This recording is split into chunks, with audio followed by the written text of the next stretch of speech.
I'm very happy to be at the festival. I come every year because I think that this is the greatest, most diverse assemblage of our people. Right here in the middle of the largest black community in the world. We come from different cultural persuasions, from different political and ideological backgrounds, but we're festive. There's no violence. There's never been an incident. We don't have to have the external people to police us. This is blackness at its best. And I come because this is a perfect communion of African people with African people, for African people, by African people, for the enhancement and future of African people. So this street festival is really the international exposition of Afrocentricity and African people at its best. And many people go away on this weekend. I come home on this weekend because this is Harambe. This is when we all get together in central Brooklyn and show blackness at its best right here where we live. What does Jam Akjam mean to you, which is Swahili for peace and more peace? Jam Akjam means to me peace between us. Before we can have peace with others, before we can preach nonviolence with others, we must first have an internal peace, a peace that makes us respect our grandparents and our parents, a peace that makes us think enough of the children we produce to raise them and bring them into consciousness as well as into maturity. So peace with each other is the order of the day, is mandated, and these days here in Brooklyn shows that it is possible, is within our reach. So I see that as something that I've got to do. Or we'll be looking up with Giuliani as mayor, and we could look up in 1995 and not have a single elected official in the state higher than state senator unless somebody does something. So that's why I'm glad to see Reverend Sharpton is going to run for the U.S. Senate next year.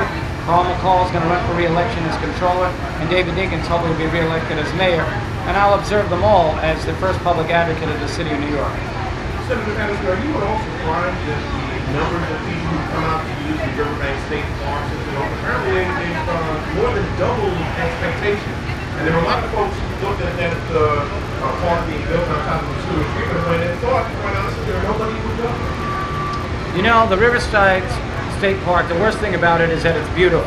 And people in the neighborhood love it, and they're coming out. And it is a fine social amenity. But let's not forget that it's on top of a sewage treatment plant that's next to a marine transfer station, that's down the block from an MTA bus depot that was expanded 3 times, and who knows what types of substances and emissions. A sewage treatment plant that is 70,000 tons of sewage overcrowded every day. It's an accident waiting to happen, and that park, as beautiful as it may be, in my opinion, is a distraction from the lugubrious circumstances that our community is going to suffer unless we do an environmental impact statement to find out what government has put in our neighborhood. We know one thing, the other neighborhoods on the west side of Manhattan, from 34th Street to 59th Street to 72nd Street to 96th Street, had it put out of their areas. They must have known something that we don't know. And that's what really frightens me when I see children playing in that park that no one knows what really lay under it. All right. State Senator David Paterson, thank you so much for being with us this afternoon. Thank you, and the Reverend has not had a bite to eat since I've last been talking. All right. By the way, it seems as though your elderly adversary has left Reverend Sharpton. He's in the back eating somewhere, draining his food. But we'll be here tomorrow to talk about our anti-crime drive and some other things where we're supposed to, and that's on mock time. And I think that we should salute WLIB, who comes out here every year with the African Street Festival, who comes out every year with the West Indian Day Parade. You're always among the masses, and that's because you are the station of the masses. A lot of people try to talk to us, but very few come out and talk with us. So we're glad to see you here, Mom.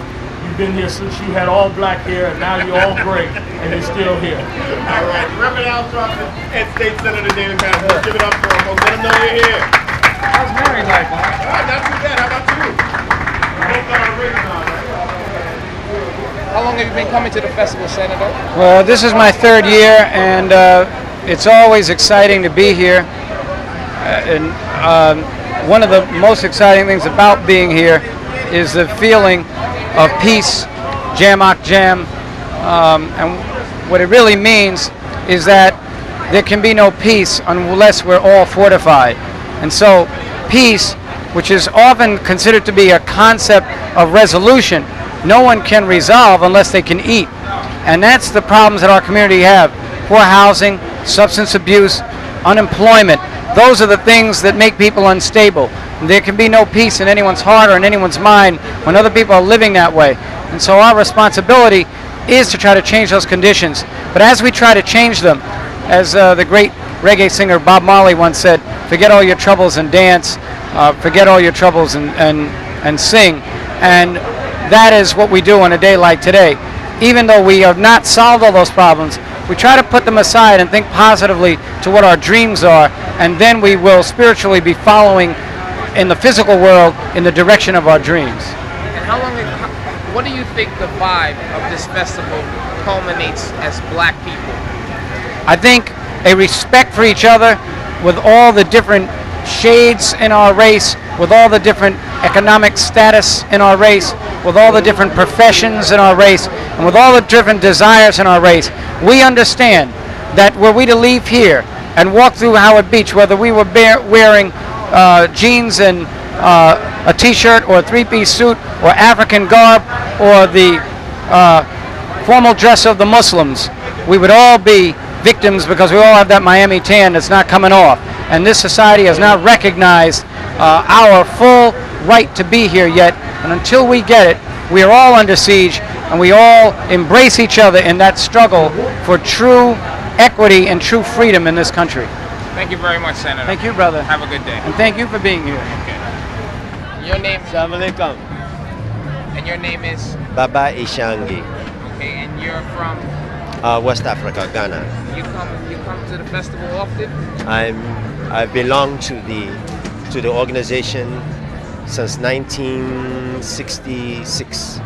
When I first came to New York, I belong to this East organization, so I'm here every year. And how do you like the progression of the festival thus far? Well, it's very successful. It's very good because it shows what we can do, and most of all, which is most important, I think the festival is not something to show the outside world, but since we're so many children of Africa, from the islands, South America, and all of this, that we all come together in here. And the people, the Africans from the United States, everybody is in here. And I think that's the most important thing, that this diversion we have between each other, we come together in here and work and see that we have the same roots.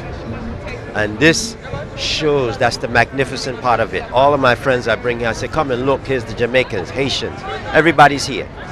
All of Africa's children. So this is a monument to Africa's children.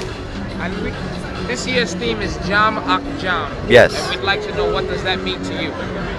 Well, it means simply unity is easy to achieve, but we need harmony for it to continue. So we can call out as we're calling out, as we called out before for Black Power, as we called out before for free Nelson Mandela. But all of it means nothing without the harmony. And that's what it means to me, that we have called out Jam at Jam. But now we must put that ingredient, that seasoning in it, of letting our things go and blending into one another for that harmony. Then unity will be worthwhile. That's what it means to me. Thank you very much. Thank you. Enjoy yourself. Well, there definitely isn't enough peace in the world, but I'm hopeful that the more of us who come together, the more of us who do this type of thing together, you know, hopefully the idea will spread throughout the world, you know.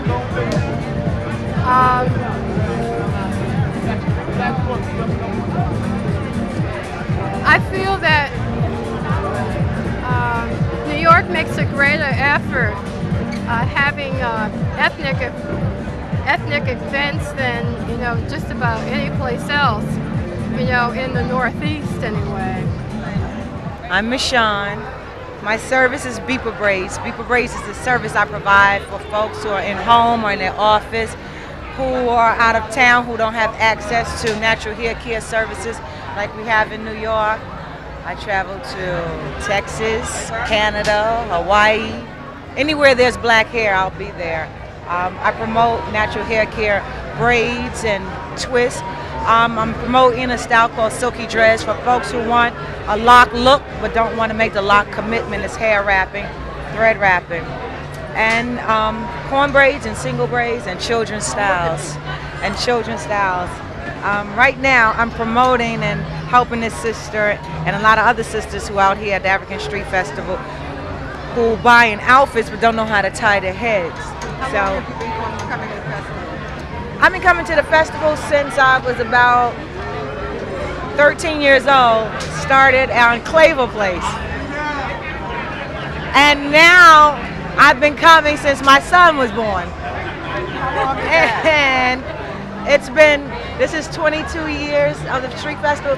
So since I was 13, and y'all can count.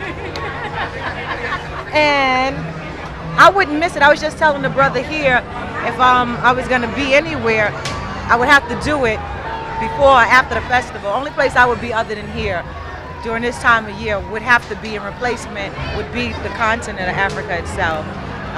There's nothing comparable to this. How is this year's festival rated to Other other festivals? festivals? There's no other festival I can rate this against, but the prior African Street Festival, the energy here this year is much more intense. The folks are out here in large numbers, and I don't know, the vibration is just more sincere, it's more real, it's not more fashionable, it's not just like for a profit this year. It's like folks are really coming here because of the thirst for the culture, the need. I really hate to see it end, because tomorrow when I wake up, I don't have any place to go to that's gonna make me feel like this. Do you feel that having an aisle this year is an advantage to festivals? Definitely. As black people, we draw a lot of heat, and the more of us that get together in a small place, you know, we just create a lot of energy. We need more space. We have outgrown this space.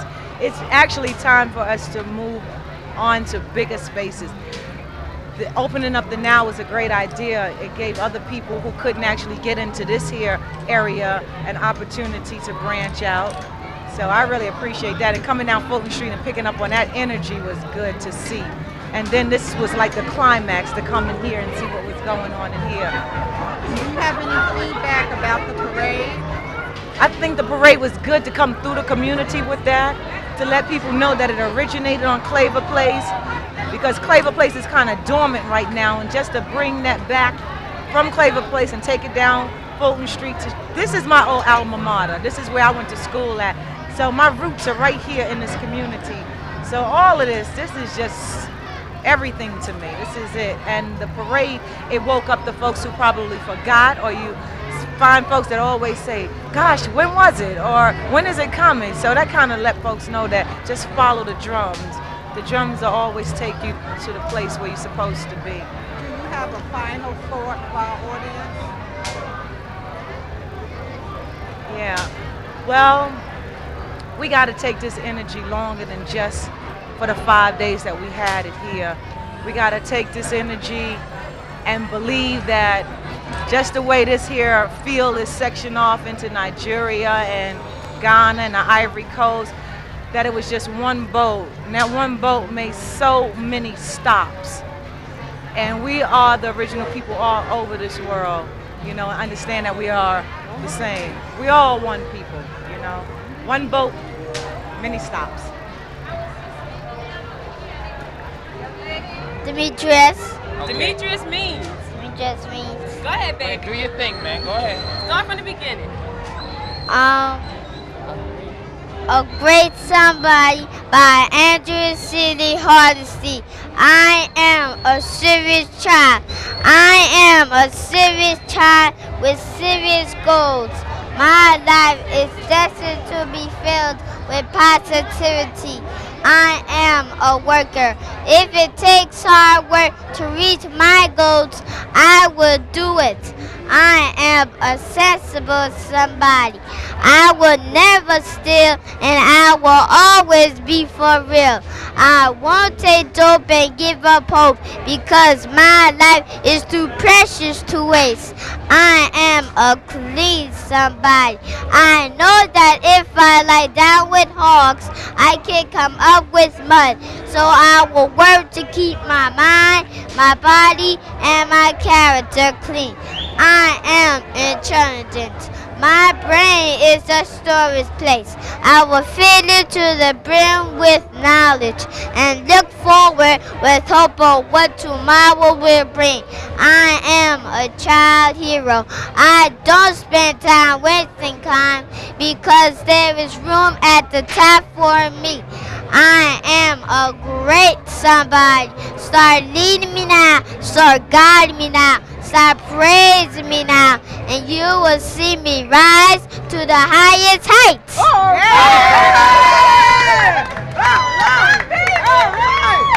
my goodness! Oh, wow! My baby's on the money. Time. What's your name again? Demetrius Means.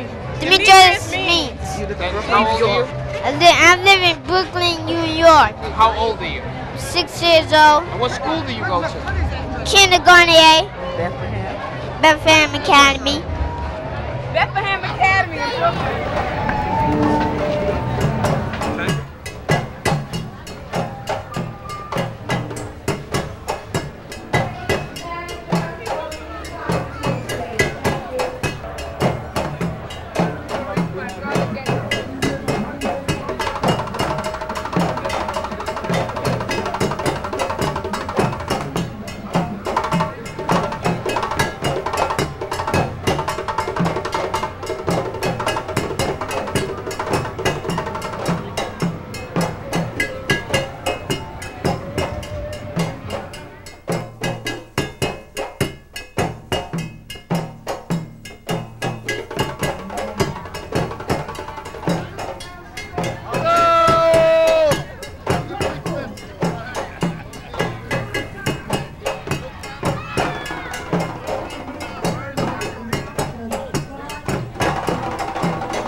at the African Street Festival 22nd anniversary.